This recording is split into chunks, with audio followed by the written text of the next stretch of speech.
Vamos a iniciar un estudio exhaustivo respecto a la carta a los Gálatas.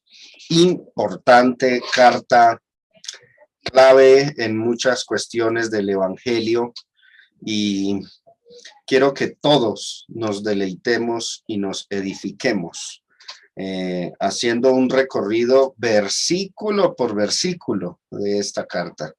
Así que el camino será largo, vamos a ahondar en muchos detalles dentro de esta carta, y a todos ustedes, hermanos, yo les animo a que con entusiasmo se dediquen a estos estudios, tomen nota, ojalá, apuntes de todo lo que se va a exponer, aunque esta lección se suba luego en video por plataforma de YouTube. Los animo a que tomen notas para que tengan en mente, tengan presente todas las enseñanzas aquí expuestas en la carta a los Gálatas, escrita por Pablo, pero por supuesto por inspiración del Espíritu Santo de Dios. Antes de entrar en materia sobre la carta a los Gálatas, quiero que observemos la metodología con la que vamos a estudiar este escrito sagrado. Es un preámbulo al método de interpretación. ¿Cómo lo vamos a indagar? ¿Cómo lo vamos a estudiar? Resulta, mis hermanos, que hay dos formas de estudiar las escrituras, o de exponerlas por parte de nosotros, los expositores, los que predicamos, los que enseñamos. Hay dos maneras, igual también de acercarnos a las escrituras. El primero es la interpretación dinámica. ¿En qué consiste una interpretación dinámica? ¿Qué significa esto? Bueno, consiste en sustraer de un pasaje bíblico aplicaciones morales y espirituales para la vida del creyente. Es cuando el predicador, el que expone, toma un texto de la Biblia, sustrae de él principios espirituales, moralejas, enseñanzas, para que nosotros los creyentes lo apliquemos en nuestro diario vivir.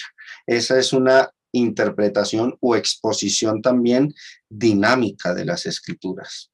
Este método, observen esto cuidadosamente, este método ignora el contexto cultural e histórico del pasaje. Deja a un lado el significado de las palabras en su idioma original. No se preocupa por lo que signifique una palabra en su exactitud, ¿no? Y se enfoca en las moralejas que pueda dejar el pasaje para cualquier persona de cualquier época, independientemente del contexto o de la línea de pensamiento original a la que el texto pertenezca. Entonces, es un método que algunos critican, algunos rechazan, pero de todas maneras es muy provechoso para nosotros tomar un pasaje de la Biblia y sustraer de él principios espirituales y darle cierta aplicación para nosotros. Eso lo solemos hacer con muchos textos de la Biblia. Ahora, una aclaración sobre este método de interpretación, la interpretación dinámica. Tercer punto, si se toma como un mensaje alentador, cuando la exposición, la enseñanza es bajo esa interpretación, una interpretación dinámica, si se toma como un mensaje alentador, de consejería, de ánimo, no está mal utilizar un texto de esa forma, pero el método dinámico de interpretación, mis hermanos, es sumamente peligroso cuando se pretende establecer que esa interpretación refleja la verdad absoluta que transmite el pasaje. Ahí es el detalle. Cuando alguien dice que, cuando alguien interpretó, expuso un pasaje de la Biblia bajo esta forma, la forma dinámica, sustrayendo moralejas, y al final obliga a la gente a creer o insta a que esa interpretación es la que refleja la verdad absoluta, ahí hay un serio lío, porque la interpretación dinámica no sustrae del pasaje, el significado de sus palabras, ignora el contexto y muchas otras cosas. Entonces, importante es notar que la interpretación dinámica, hay que tener cuidado con esta clase de interpretación. Quiero ponerles un ejemplo para que más o menos nos preparemos para el estudio que vamos a llevar sobre la carta a los Gálatas. En realidad, el método dinámico no es una interpretación, algunos le llaman interpretación, pero realmente no es una interpretación, sino más bien una adaptación de las palabras del escritor sagrado, del texto bíblico, para aplicar moralejas. Válido en cierta forma. Quiero mostrarles un texto que sufre mucho de interpretaciones dinámicas o aplicaciones dinámicas que de no aclararse que ese no es el significado real del pasaje, puede traer muchos problemas. El pasaje es Mateo 24, versículo 13, que dice, mas el que persevere hasta el fin, este será salvo. Es un texto, ¿no? Mateo 24, 13, mas el que persevere hasta el fin, este será salvo. En su contexto, cuando ustedes leen Mateo 24 y significado original, este pasaje predice la destrucción de Jerusalén en el año 70, la destrucción del templo. El fin, esa frase, hasta el fin de este texto, en su contexto, respetando todo ese entorno, no se refiere al fin del mundo, sino al fin de Jerusalén. Entonces, no está mal tomar este pasaje como ejemplo o modelo y luego decirle a una audiencia o en una enseñanza o compartir con un hermano diciendo a partir de este pasaje que tenemos que ser fieles hasta el fin de nuestras vidas para lograr la salvación. Esto no es errado, esto no es una tergiversación del texto, no. Estamos usando el texto de manera dinámica y de él sustraemos una lección espiritual y decimos, tenemos que ser fieles hasta el fin de nuestras vidas. Ya no decimos hasta el fin de Jerusalén, respetando el contexto, sino hasta el fin de nuestras vidas para lograr la salvación. Esa es una interpretación dinámica. Ahora, otra conclusión que se puede sustraer de ahí, que la perseverancia es importante en la vida del cristiano. Dice, el que persevere hasta el fin, este será salvo. Esa conclusión que se sustrae de Mateo 24:13, pues es una interpretación dinámica. La perseverancia es importante, claro, y ese texto es un vivo ejemplo de ello, una exhortación a la perseverancia.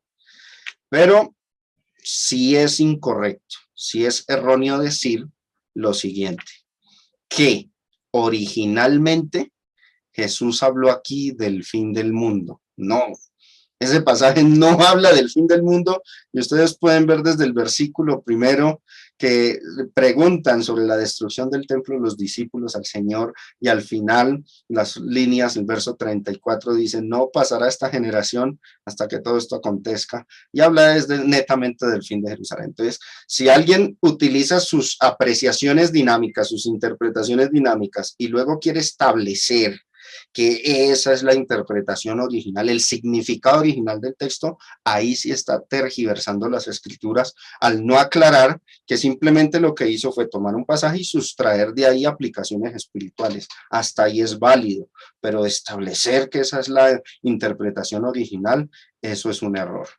Y otra interpretación que emana de este texto por parte de muchos, algunos dicen, es erróneo decir que originalmente Jesús se refirió aquí al fin de la vida. No, Jesús netamente hablaba era del fin de Jerusalén. Pero evidentemente hay una aplicación espiritual para nosotros y podemos decir, pero también hay que perseverar hasta el fin de nuestras vidas. Eso es darle otro rumbo al texto sin ir en contra de la enseñanza general de la Biblia. Hasta ahí está bien. Vuelvo y reitero, algunos son reacios a este tipo de interpretación dinámica, porque creen que en realidad se está estorciendo el texto de la Biblia. No lo creo así, yo creo que muchos de los textos tuvieron aplicaciones para ciertas épocas, para ciertos eventos, pero siguen siendo ejemplo para nosotros sabiéndolos manejar. El mismo Antiguo Testamento, dice la palabra de Dios en el Nuevo Testamento, quedó como ejemplo para nosotros, para que no imitemos los pecados de los antepasados, pero no hay que saber diferenciar qué significaron los textos en su sentido original y qué es tomar un pasaje y sacarle una aplicación para nosotros. La interpretación dinámica, mis hermanos, es importante en algunos aspectos porque nos dejan moralejas, pero que nunca se pretenda decir que una interpretación dinámica expresa lo que realmente o originalmente el pasaje, el escritor del texto quiso decir, o la idea principal que Dios quiso transmitir. Es una línea muy delgada, pero vamos a abordar a lo largo de nuestro recorrido por la carta a los Gálatas, vamos a sustraer aplicaciones espirituales para nosotros, es decir, vamos a recurrir a la interpretación dinámica.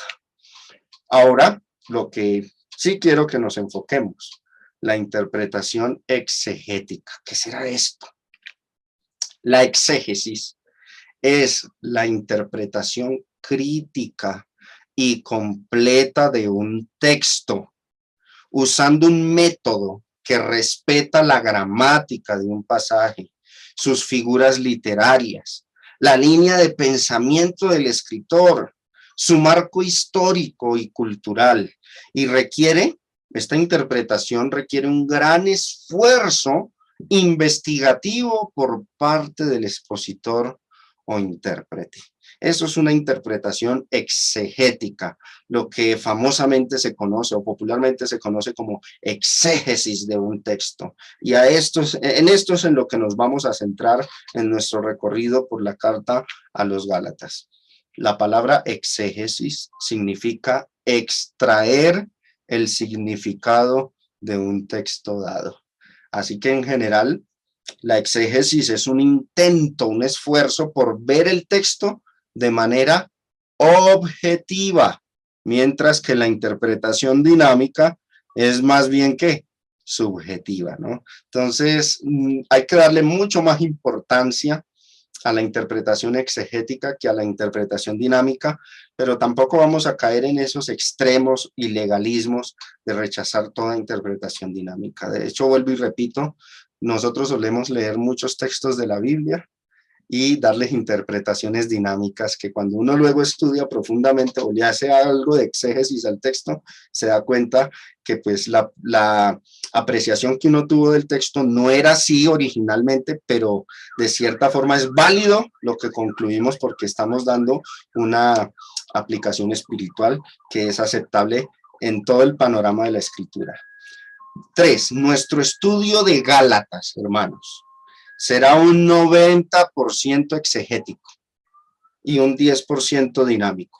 Es decir, cuando yo vaya exponiendo versículo por versículo, voy a esforzarme por transmitirles a ustedes lo que originalmente dice el texto, lo que el escritor, el apóstol Pablo, inspirado por el Espíritu Santo, quiso decir a su audiencia, respetando el marco cultural, el tiempo, la época, espacio y tiempo, y yendo en algunos momentos a los significados de las palabras en su idioma original para que nosotros entendamos plenamente el significado de la carta a los Gálatas. No por eso no vamos a dejar de sustraer de algunas porciones aplicaciones para nosotros hoy día. Darle un giro a esas porciones de la Biblia que pueden traernos a nosotros lecciones, moralejas de vida para aplicar en nuestro ámbito espiritual. Eso lo vamos a combinar, pero será un 90% un estudio exegético y un 10% una interpretación dinámica. Entonces, espero que entendiendo esta dinámica, esta forma en la que vamos a desarrollar nuestro estudio, estemos entonces preparados para abordar el estudio de la carta a los Gálatas. Y quiero que en esta noche hablemos de la historia de Galacia. Importante comprender la trascendencia histórica, el entorno en el que Pablo se movió con Bernabé por esa región de Galacia, donde hizo su primer viaje evangelístico, algunos dicen el viaje misionero de Pablo, su viaje evangelístico, y donde se establecieron las primeras iglesias entre los gentiles. y las que Pablo constituyó en la medida que fue predicando el evangelio. En el mundo antiguo, Galacia, no galaxia. Yo he visto algunos cuando leen el texto de 1 Corintios 16, decir, así como ordené a las iglesias de Galaxia, pronuncian mal, no es Galacia con C. Fue conocida, esta zona fue conocida mayormente por Delfos, el famoso oráculo de Delfos, un lugar de adoración pagano. Hoy día, este lugar existe en ruinas, pero existe, es un yacimiento arqueológico, este sitio, el oráculo de Delfos, y fue declarado Patrimonio Mundial de la UNESCO en 1987. Este lugar es entonces para el género humano histórico y forma parte del país de Grecia hoy día.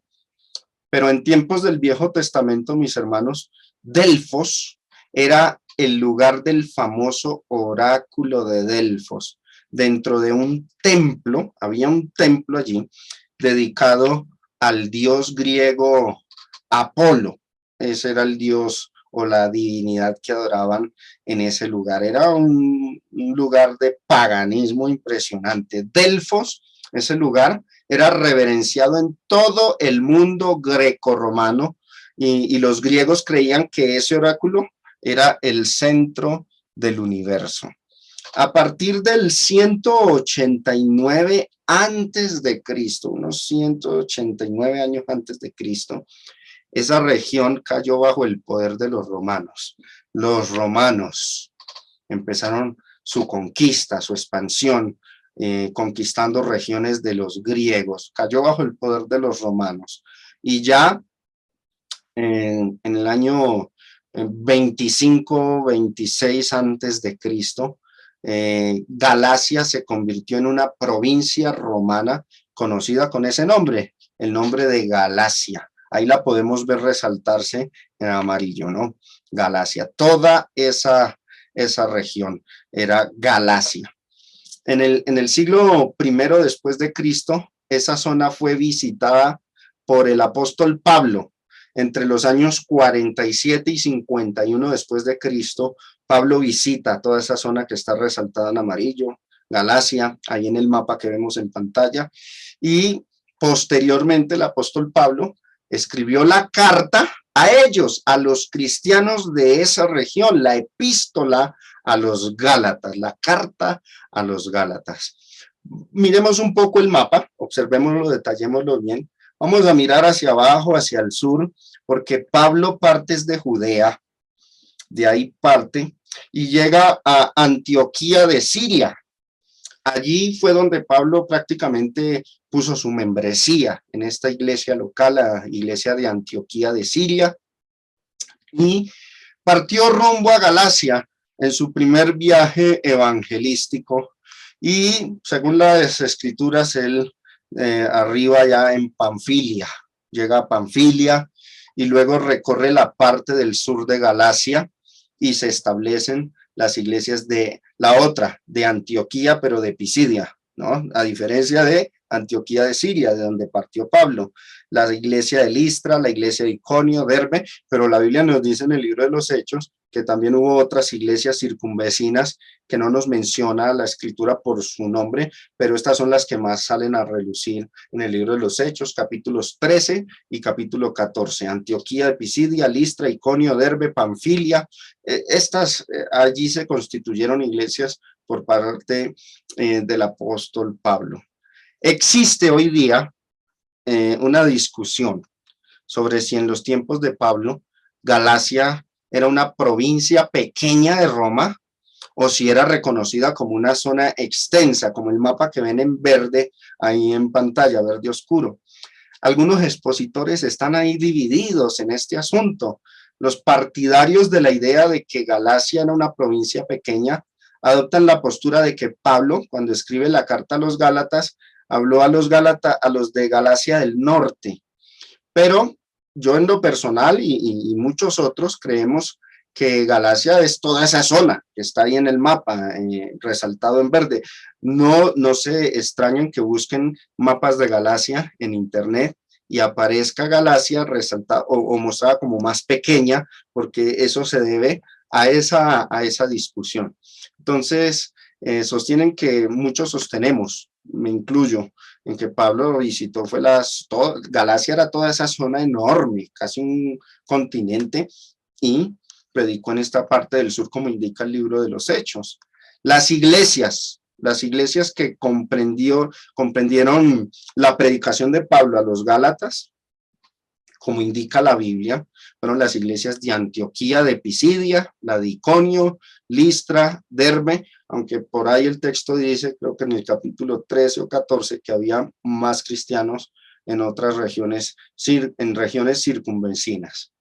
Galacia, hermanos, Galacia era una región muy grande que formaba parte de Asia, del continente asiático, y causa curiosidad que cuando Juan escribió el libro de Apocalipsis, y dice que les envía un mensaje a 7 iglesias que están en Asia, no hubiese enviado un mensaje a las de Galacia. Es raro que no lo hubiese hecho el apóstol Juan, pero bueno, eso queda entre esos misterios ocultos, no revelados, que pues difícil de entender el por qué no se envió un mensaje a las iglesias de Galacia por parte de Juan cuando escribió el libro de Apocalipsis. Los Gálatas, ¿dónde son mencionados en la Biblia? Aparte de la carta a los Gálatas, que por supuesto es toda la epístola dedicada a ellos. Primera de Corintios 16, del 1 al 4. En cuanto a la ofrenda para los santos, haced vosotros también de la manera que ordené en las iglesias de Galacia. Pablo escribe esta carta a los corintios, pero les dice que esta práctica de la colecta ya él la había mandado a los cristianos, a las iglesias de Galacia. ¿Cuáles son las iglesias de Galacia? Antioquía de Siria, Iconio, Listra y Derbe. O sea, ya cuando se escribe esta carta a los Corintios, 1 Corintios 16, Pablo ya había ordenado a las iglesias de Galacia que hicieran una colecta. Cada primer día de la semana les dice a los de Corinto, pero entendemos que se lo dijo también a los de Galacia: cada uno de vosotros ponga aparte algo, según haya prosperado, guardándolo para que cuando yo llegue no se recojan entonces ofrendas. Y cuando haya llegado a quienes hubiereis designado por carta, a estos enviaré para que lleven vuestro donativo a Jerusalén. De Corinto tenían que partir a Jerusalén. Asimismo sucedía con los cristianos de Galacia, tenían que recoger una colecta y de ahí iban a enviar un donativo para los santos necesitados en Jerusalén. Y si fuere propio que yo también vaya, dice Pablo, pues irán conmigo. Ahí se menciona entonces las iglesias de Galacia. A veces nos preguntamos, ¿y cuáles son las iglesias de Galacia? Bueno, ya las de Antioquía de Pisidia, Iconio, Listra y Derbe, ¿no? Otras menciones de los Gálatas fuera de la carta, Hechos 16:16, y atravesando Frigia y la provincia de Galacia, les fue prohibido por el Espíritu Santo hablar la palabra en Asia. Esto de pronto nos explique razonablemente el por qué Pablo, cuando va a Galacia, solo predica en la parte del sur, como vimos en el mapa ahorita. Esto nos dice es que el Espíritu Santo, pues, por razones propias, no reveladas, le prohibió predicar en el resto de la zona de Galacia y de Asia, ¿no? Sino solo en esas zonas del sur de Galacia, como vimos en el mapa ahorita. Hechos 18:23, y después de estar allí algún tiempo, salió recorriendo por orden la región de Galacia y de Frigia, confirmando a todos los discípulos. Cuando dice que recorrió por orden las regiones de Galacia, ya vimos el mapa y ya sabemos qué iglesias están mayormente involucradas probablemente en este pasaje, ¿no? Segunda de Timoteo 4:10, porque Demas me ha desamparado amando este mundo y se ha ido a Tesalónica. Crescente fue a Galacia y Tito a Dalmacia. Bueno, ahí entendemos entonces ya mucho mejor, si recordamos el mapa, entendemos mucho mejor a qué se refiere el apóstol Pablo aquí cuando escribió estas líneas a Timoteo. Y primera de Pedro capítulo 1 verso 1, Pedro, apóstol de Jesucristo, a los expatriados de la dispersión en el Ponto, ¿dónde más? Galacia, Capadocia, Asia y Bitinia. La historia de los primeros cristianos en la región de Galacia, cuando se formaron estas iglesias en Galacia, pues esa historia se narra en el libro de los Hechos, no en la carta, es en el libro de los Hechos, particularmente los capítulos 13 y 14. El mayor conflicto que vemos que sufrieron los cristianos de esa región, cuando Pablo visitó, estableció iglesias, el mayor conflicto que tuvieron los cristianos de Galacia fue la oposición de los judaizantes. Los judíos no querían que la religión cristiana se estableciera, no querían iglesias, ellos querían que prevaleciera su religión. La mayor oposición a la luz de la Biblia contra los cristianos en la región de Galacia fue entonces por parte de los judaizantes. Aquí es importante resolver una pregunta que muchos tal vez se hayan hecho, y es, ¿por qué había sinagogas por todo el imperio? Porque es que nosotros vemos que Pablo sale a hacer un recorrido fuera de Judea, fuera de Palestina, fuera de Israel, y lo que encontramos es que a cada ciudad donde Pablo llegaba había sinagogas. ¿Cómo así? Y uno se pregunta, ¿no era pues que la ley de Moisés era solo para los judíos? ¿Por qué había sinagogas incluso hasta en Roma? Había sinagogas en las partes más remotas del imperio grecorromano, del mundo grecorromano, había sinagogas. ¿Por qué las había? Hay un texto en la Biblia incluso que nos deja perplejos a muchos, ¿no? Por lo menos a mí, Hechos 15:21, ahí está, donde dice, porque Moisés desde tiempos antiguos tiene en cada ciudad quien lo predique en las sinagogas donde es leído cada día de reposo. Y cuando dicen cada ciudad, no se refiere a las ciudades de Palestina o de Israel nada más, porque el contexto de Hechos 15 es sobre las iglesias de los gentiles o de los cristianos gentiles. Entonces se está hablando de que en cada ciudad entre los gentiles había sinagogas y que esas sinagogas estaban establecidas, dice el texto, desde tiempos antiguos. Entonces, muchas veces algunos se han hecho esa pregunta, bueno, si la ley era solo para los judíos, ¿por qué había sinagogas por todo el imperio? Porque donde llegaba Pablo tenía que lidiar con los judíos, tenía que debatir con ellos y en sinagogas. ¿Por qué había sinagogas? ¿Qué poder tuvo el judaísmo en esa época? Y resulta que hay una historia que nosotros desconocemos generalmente, porque pues la Biblia, el Antiguo Testamento se escribe hasta el libro de Malaquías.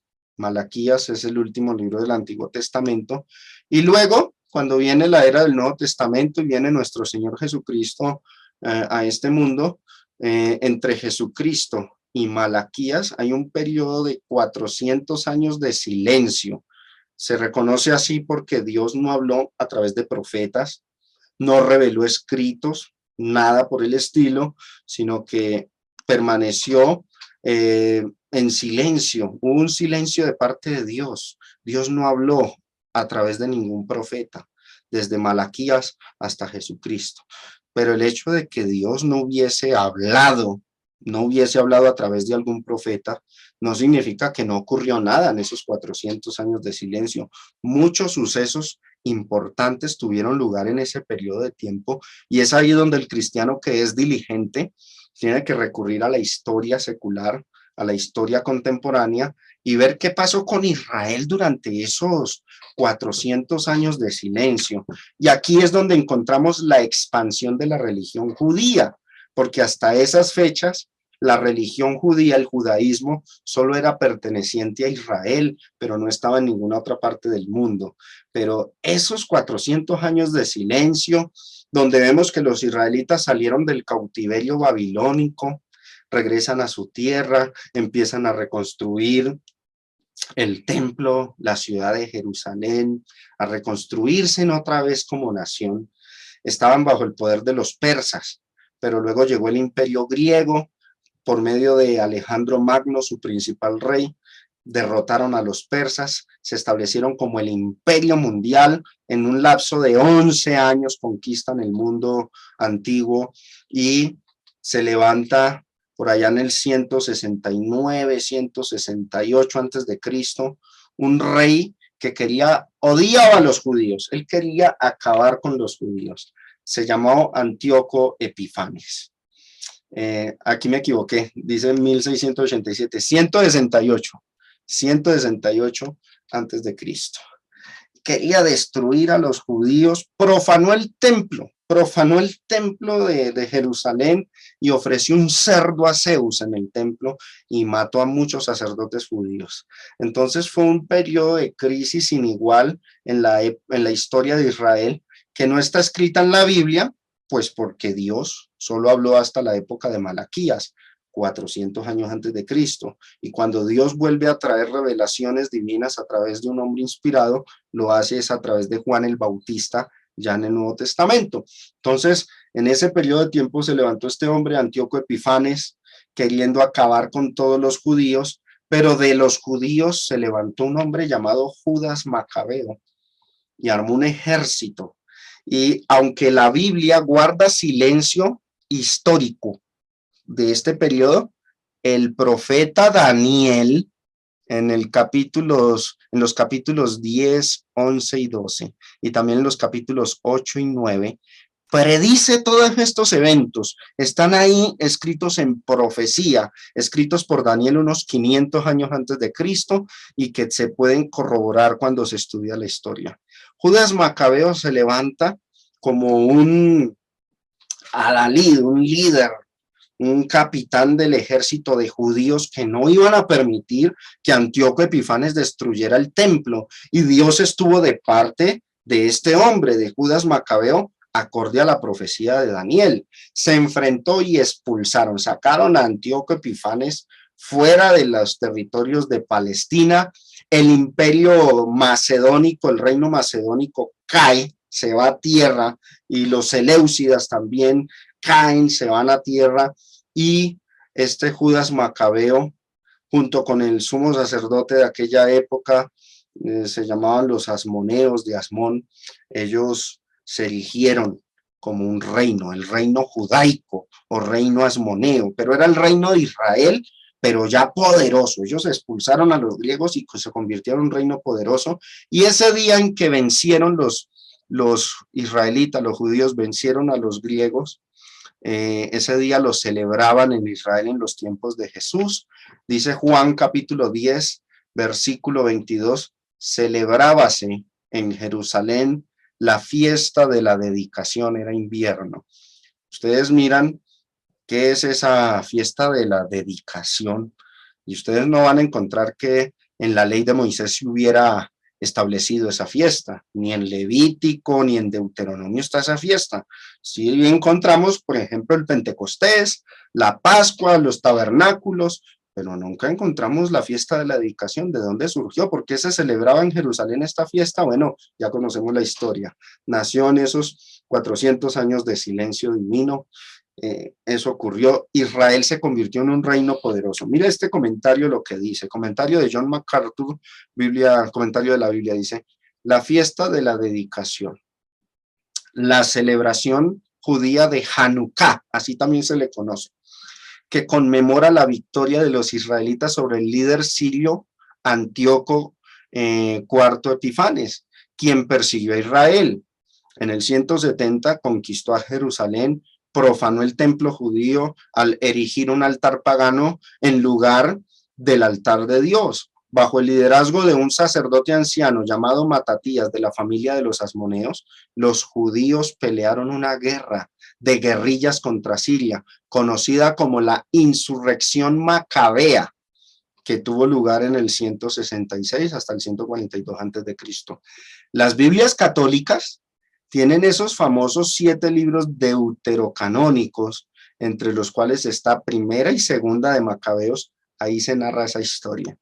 Hay unos cristianos a veces que son muy exagerados y dicen: yo rechazo esos libros deuterocanónicos porque eso no es Biblia. Sí, no es Biblia, no es inspirado por Dios, pero son libros de historia muy importantes. De hecho, Primera y Segunda de Macabeos nos narran los sucesos que tuvieron lugar durante ese periodo de silencio, esos 400 años de silencio. Por eso yo animo a todos ustedes a que se lean esas historias y tengamos un complemento a todo el panorama de la Biblia. Y bueno, mis hermanos, la expansión de la religión judía, cuando Israel se independiza de los griegos, se establece el reino judaico o asmoneo, y lo dice la historia, los relatos del historiador clásico Flavio Josefo dan razón de la existencia de esta dinastía, que se enlazan entre la decadencia del imperio seleucida de corte helenístico o griego y el surgimiento del imperio romano. Su apogeo duró el doble de sus inmediatos ancestros, de los persas, de los babilónicos, desde el 134 hasta el advenimiento del imperio romano en Israel en el 37 a.C. Una de las características, observen este registro histórico, una de las características principales de su gobierno fue la expansión lograda a través del, lograda gracias al debilitamiento de los seleucidas, o sea, de los griegos, de los de Antíoco, especialmente aquellos radicados en Siria. ¿Qué hicieron? Una vez vencieron a los griegos, los expulsaron de Palestina y se constituyen reino nuevamente los israelitas, forzaron la circuncisión de los pueblos conquistados como los idumeos. Israel ya no se quedó ahí, engrupido, atrapado en 12 tribus, nomás ahí en Palestina. No, ya el mapa de Israel era más grande, porque ellos empezaron a conquistar las naciones vecinas y les imponían la religión judía y les obligaban a las personas a que se circuncidaran. Mire lo que dice la historia. Para entonces, para esas fechas, la República Romana no era imperio, sino apenas era una república, se consolidaba lejos y no representaba una amenaza real para los judíos. Ellos eran más fuertes, los judíos. De hecho, la historia narra que los romanos quisieron hacer una alianza de paz con los judíos porque les tenían miedo, lo que permitió que los asmoneos ampliaran las fronteras de Israel. Miren por donde se establecieron en Samaria, Galilea, Idumea, el Golán, el litoral del Mediterráneo y Transjordania. O sea, Israel se convirtió prácticamente en un mini imperio, un reino poderoso. Es lo que ocurrió en esos 400 años de silencio. Dichas conquistas representaron para el reino, ya era un reino Israel, tiempo próspero y el alejamiento del peligro de perder la independencia y ver amenazada la identidad cultural con el advenimiento del helenismo de los griegos que tanto preocupaba a los celosos del templo. Entonces, ¿qué pasó en ese periodo de tiempo, mis hermanos? Israel se volvió un reino poderoso y obligó la ley de Moisés, impuso la ley y obligaba a las personas a circuncidarse, y ahí nacen las sinagogas. Ahí es donde se establecieron sinagogas por todo ese continente asiático, y ahí fue donde se tradujo la Biblia hebrea. El Antiguo Testamento estaba en hebreo, se tradujo al griego para que las personas de habla griega pudieran acceder a las escrituras. O sea, se expande la religión judía, y es por eso que nosotros vemos que cuando Pablo sale a evangelizar fuera de Israel, nos encontramos con la sorpresa de que llegó a Listra, a Antioquía, incluso a Roma, a Éfeso, a Tesalónica, en todas partes. ¿Y qué se encontraba Pablo? Sinagogas de los judíos. ¿Por qué estaban expandidos? Todo este trasfondo histórico nos explica el por qué había sinagogas por todo el mundo. Israel era muy poderoso, no en armas, no en economía, sino en su religión. El poder del pueblo judío era su religión y estaba expandido por todo el mundo greco-romano. Y mire lo que dice Hechos capítulo 13. Empieza el evangelismo de Pablo dentro de Galacia, en esta región llamada Antioquía de Pisidia. Ellos, pasando de Perge, llegaron a Antioquía de Pisidia y entraron ¿en dónde? En la sinagoga, un día de reposo, y se sentaron. Impresionante, ¿no? Fuera de Palestina, lejos de Israel, y tener que encontrarse con una sinagoga de judíos y tener que batallar con ellos, ¿no? Para poder predicar el evangelio. Y después de la lectura de la ley y de los profetas, los principales de la sinagoga mandaron a decirles: varones hermanos, si tenéis alguna palabra de exhortación para el pueblo, hablad. Era costumbre en las sinagogas que si un judío visitaba, pues pudiera dar una enseñanza, una predicación en la sinagoga. Entonces Pablo, levantándose, hecha señal de silencio con la mano, dijo: varones israelitas y los que teméis a Dios, oíd. El Dios de este pueblo de Israel escogió a nuestros padres y enalteció al pueblo, siendo ellos extranjeros en tierra de Egipto, y con brazo levantado los sacó de ella. Y bueno, y empieza un discurso de Pablo en donde, en Antioquía de Pisidia. ¿Dónde queda Antioquía de Pisidia? Es una de las iglesias de Galacia. Cuando dice 1 Corintios 16, las iglesias de Galacia, ahí está esta, la de Antioquía de Pisidia. En esa Antioquía fue donde los judíos conspiraron contra Pablo, según Hechos 13 del 42 al 46. Dice: cuando salieron ellos de la sinagoga de los judíos, los gentiles les rogaron que el siguiente día de reposo les hablase de estas cosas. Y despedida la congregación aquí, griego eclesia, se refiere a la sinagoga, particularmente, muchos de los judíos y de los prosélitos piadosos siguieron a Pablo y a Bernabé, quienes hablándoles les persuadían a que perseverasen en la gracia de Dios. El siguiente día de reposo se sentó casi toda la ciudad de Antioquía de Pisidia. ¿Para qué? Para oír la palabra de Dios por parte de Pablo y Bernabé. ¿Pero qué pasó? Miren lo que dice: viendo quiénes, los judíos, la muchedumbre, al ver que mucha gente escuchaba el evangelio que predicaba Pablo y Bernabé, y ver que ellos en su sinagoga estaban desocupados, por decirlo de cierta forma, se llenaron de ¿qué? De celos, y rebatían lo que Pablo decía, contradiciendo, incluso blasfemando. Entonces, ¿cuáles fueron los principales enemigos de los cristianos de Galacia? Los judíos. Por eso es que cuando usted, hermano, hermana, oyente, lea la carta a los Gálatas, ve ese fuerte énfasis de Pablo a decirles: no guarden la ley, esa ley quedó abolida, eso es judaísmo y los que guardan la ley están bajo maldición. Claro, porque el contrapunteo era, los que más afectaron a los cristianos de Galacia fueron ¿quiénes? Pues los judaizantes. Lo vemos a través de la historia que narra el libro de los Hechos. ¿Qué más encontramos? Que luego viajaron a Iconio, versículos del 48 en adelante. Dice el verso 46: entonces Pablo y Bernabé, hablando con denuedo, dijeron: a vosotros a la verdad era necesario que se os hablase primero la palabra de Dios, o sea, a los judíos. Mas puesto que la desecháis y no os juzgáis dignos de la vida eterna, he aquí, nos volvemos a los gentiles, vamos a predicarles a los gentiles y no más a los judíos, dijo Pablo en esta ciudad. Nos volvemos a los gentiles no se debe interpretar como que Pablo ya no le iba a predicar más a ningún judío, no. En esa ciudad, en la de Antioquía de Pisidia, Pablo no le iba a predicar más a judíos, sino a quienes, a los gentiles. Pero en las otras ciudades, ¿qué encontramos? Cuando llega, por ejemplo, a Iconio, versículo 48, los gentiles oyendo esto se regocijaban, glorificaban la palabra del Señor y creyeron todos los que estaban ordenados para vida eterna allá en Antioquía de Pisidia, y nace la iglesia de Antioquía de Pisidia. ¿En dónde queda esa iglesia? En la región de Galacia. Era una de las iglesias de Galacia. Y la palabra del Señor se difundía ¿por dónde? Por toda aquella provincia, la de Galacia, por supuesto. Y se tuvieron que haber, inferimos, que se establecieron más iglesias, pero la Biblia nos menciona es la de Antioquía de Pisidia. Pero, ¿quiénes eran los opositores? Los judíos instigaron a mujeres piadosas y distinguidas y a los principales de la ciudad, o sea, a los gobernantes, como decir hoy día el alcalde, el líder, ¿no? Y levantaron persecución contra Pablo y Bernabé y los expulsaron de sus límites, fuera de Antioquía de Pisidia. ¿Qué sucedió? Ellos entonces, sacudiendo contra ellos el polvo de sus pies, ¿a dónde llegaron? A predicar a Iconio. Pero Iconio pertenece a Galacia. Allí nace otra de las iglesias de Galacia. Y luego pasan por Listra y por Derbe, ¿no?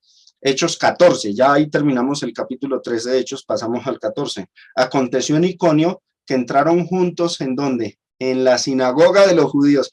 Aquí ya entendemos el por qué había sinagogas, ¿no? Ya vimos el trasfondo.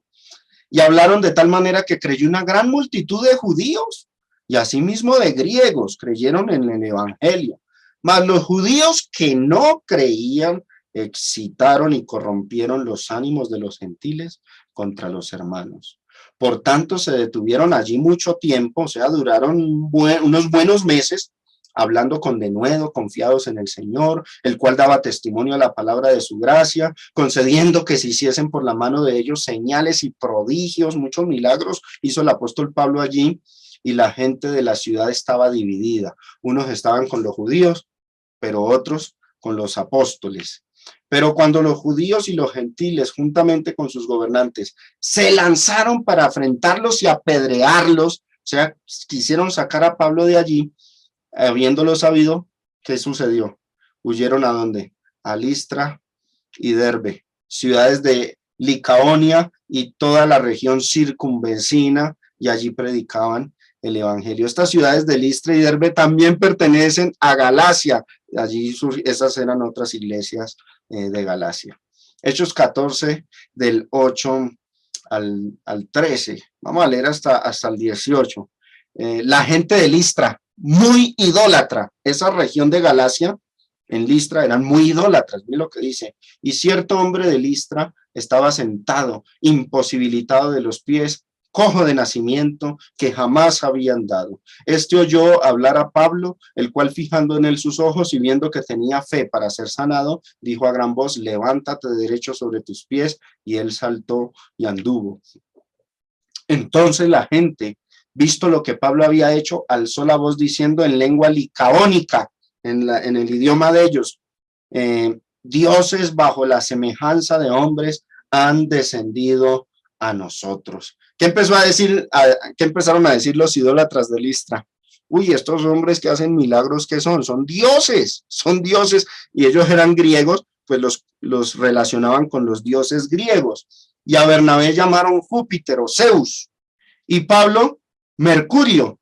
En la mitología griega, Mercurio era el mensajero de Zeus. Por eso a Pablo lo llaman Mercurio porque este era el que llevaba la palabra. O sea, para ellos el superior era Bernabé, al que llamaron Zeus o Júpiter, y a Pablo el mensajero de Zeus, Mercurio, porque él era el que estaba hablando. Y el sacerdote de Júpiter, cuyo templo estaba ahí nomás frente a la ciudad, trajo toros y guirnaldas delante de las puertas, y juntamente con la muchedumbre, ¿qué querían? Ofrecerle sacrificios a Pablo y a Bernabé. Tremendo el paganismo e idolatría de esta ciudad.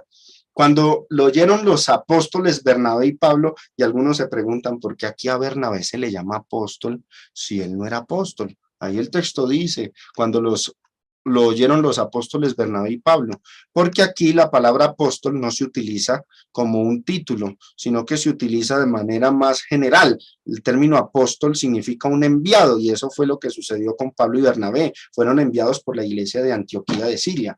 Rasgaron sus ropas y se lanzaron entre la multitud dando voces. Claro, no le gustó a Pablo porque solo Dios es digno de adoración. Y diciendo: varones, ¿por qué hacéis esto? Nosotros también somos hombres semejantes a vosotros, que os anunciamos que de estas vanidades os convirtáis al Dios vivo, que hizo el cielo y la tierra, el mar y todo lo que en ellos hay. En las edades pasadas, él ha dejado a todas las gentes andar en sus propios caminos, si bien no se dejó a sí mismo sin testimonio, haciendo bien, dándonos lluvias del cielo y tiempos fructíferos, llenando de sustento y alegría nuestros corazones. Y diciendo estas cosas, ¿qué pasaba con la gente allá?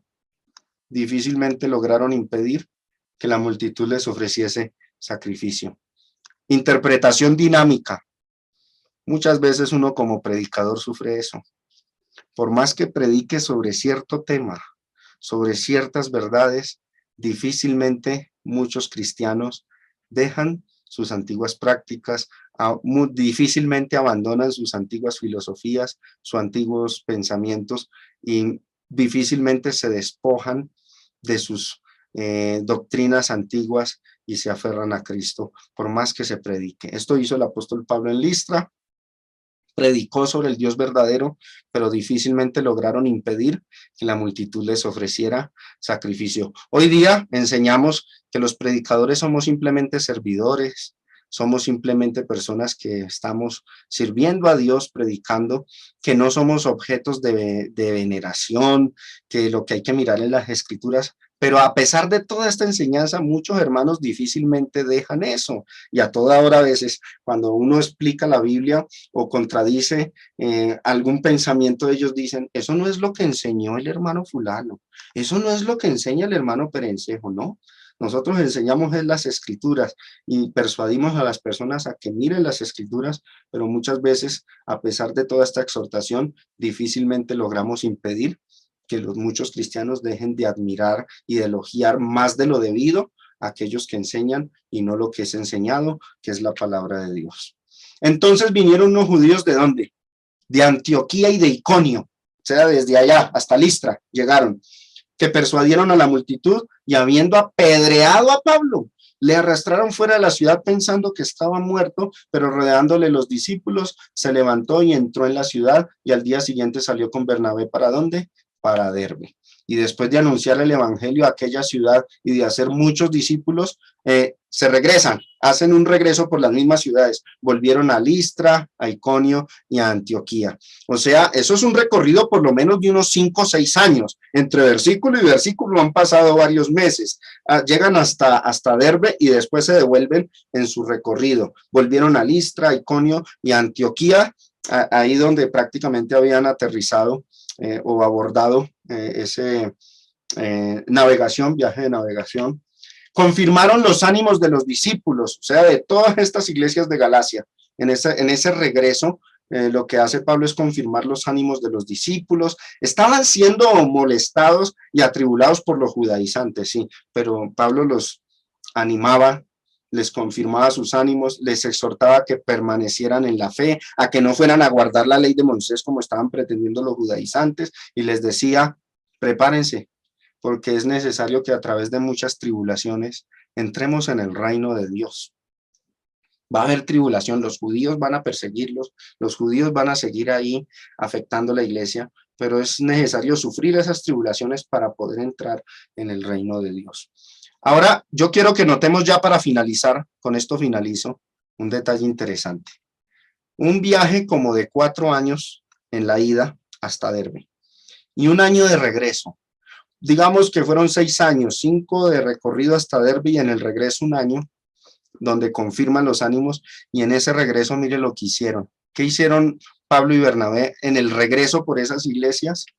Constituyeron ancianos en cada iglesia, y habiendo orado con ayunos, los encomendaron al Señor en quien habían creído. En tan solo 5 o 6 años más o menos de predicación y de establecer estas iglesias, establecieron ancianos en ellas. Hoy día las iglesias en Latinoamérica, en Colombia, tienen 30, 40, 50 años y no establecen ancianos. Y aún a esas alturas dicen, es que todavía falta mucho tiempo para que se establezcan ancianos. Bueno, estas iglesias en 5 o 6 años establecieron ancianos en el viaje de regreso. A veces como que ponemos o exigimos más de lo que la Biblia demanda, ¿no? Queremos ir más allá de lo que las escrituras nos exigen. Pero bueno, lo dejo como reflexión, interpretación dinámica, ¿no? Y hasta aquí, mis hermanos, la lección de hoy. Para la próxima vamos a estudiar acerca de la fecha de la epístola y de otros detalles. Antes de entrar en materia de interpretación versículo por versículo de Gálatas, vamos a ver todas estas cosas, estos detalles. Gracias por la atención que me prestaron. Que el Señor les bendiga.